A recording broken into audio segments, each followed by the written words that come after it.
Dia cari makan di sana, ya kan? Dia cari makan di sana, mereka cari makan di sana, ya sudah kita hargai. Tetapi bagi kita ada banyak cara untuk cari makan yang lebih terhormat.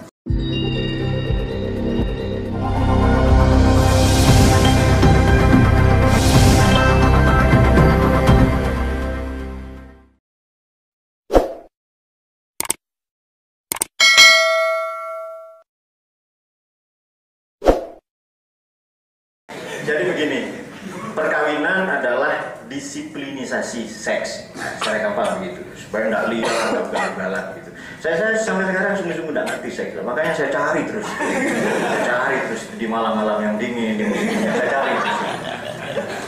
Baik, begitu pula kuasa itu perlu disiplinisasi. Dalam konteks ini tentu saja demokrasi.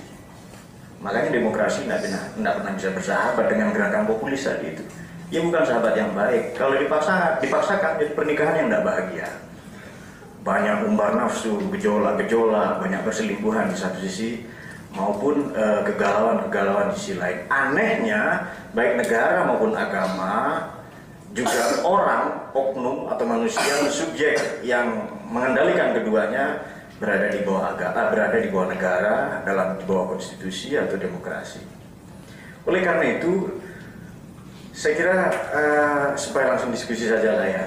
Demokrasi kita ini terlalu lunak, terlalu toleran. Dan itu betul, ia harus toleran kepada apapun dan siapapun di luar dirinya. Tapi menurut saya demokrasi itu sudah saatnya untuk intoleran terhadap apa? Terhadap intoleransi itu sendiri. Nggak usah tepuk tangan, santai saja. Mengapa? Setidaknya bisa kita ajukan dua alasan. Sebab begini, ruang publik, kemudian institusi, lembaga-lembaga maupun diskursus yang seperti kita lah, kelompok-kelompok diskusi.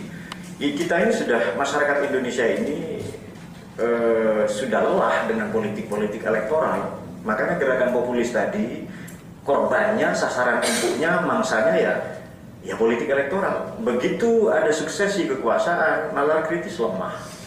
Kecerdasan itu menjadi banal, sikap kritis itu cenderung dogmatis. Kan tidak lagi humanis.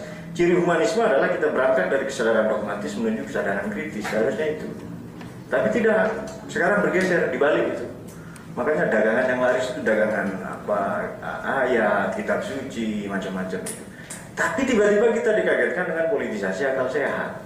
Nah, kalau kita tahu sebenarnya arahnya kemana, kemudian siapa tukang kipas, tukang sabunnya, kan kipas, nanti cuci tangan lah di tukang sabun, bukan versi kalian yang lebih ilmiah.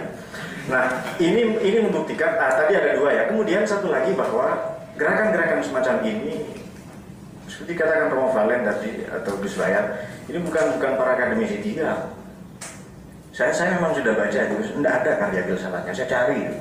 Saya begini-begini kan nulis juga lah, buku-buku filsafat ya.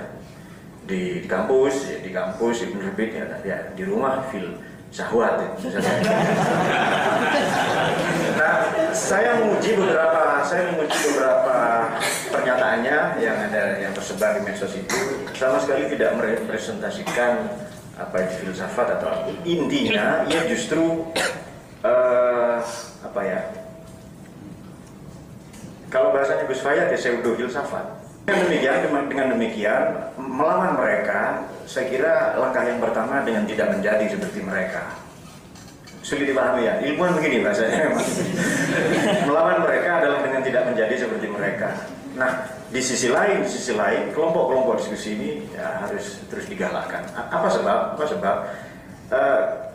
Memang politik-politik elektoral, suksesi kekuasaannya sangat memuakkan karena itu sasaran ini ya, nanti para predator oligark, kemudian para pengembang, para provokator, para penjual sumber daya, pengeruk sumber daya, kita punya tiga ya, alam, kemudian manusia, dan satu lagi sumber daya ideologi, Pancasila. Bahkan yang terakhir pun itu dirongrong. Kalau alam jelas lah, mainannya para ini kan ya, para tengkulak dan lain-lain lah itu. Tetapi bahkan yang terakhir pun ini dirongrong. Nah, saya kira acara-acara seperti ini bukan menghakimi, saya juga setuju tidak menghakimi lah.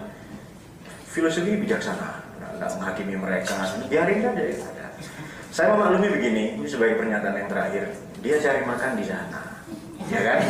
Dia cari makan di sana, mereka cari makan di sana, ya sudah kita hargai. Tetapi bagi kita ada banyak cara untuk cari makan yang lebih terhormat. Saya kira demikian. Terima kasih.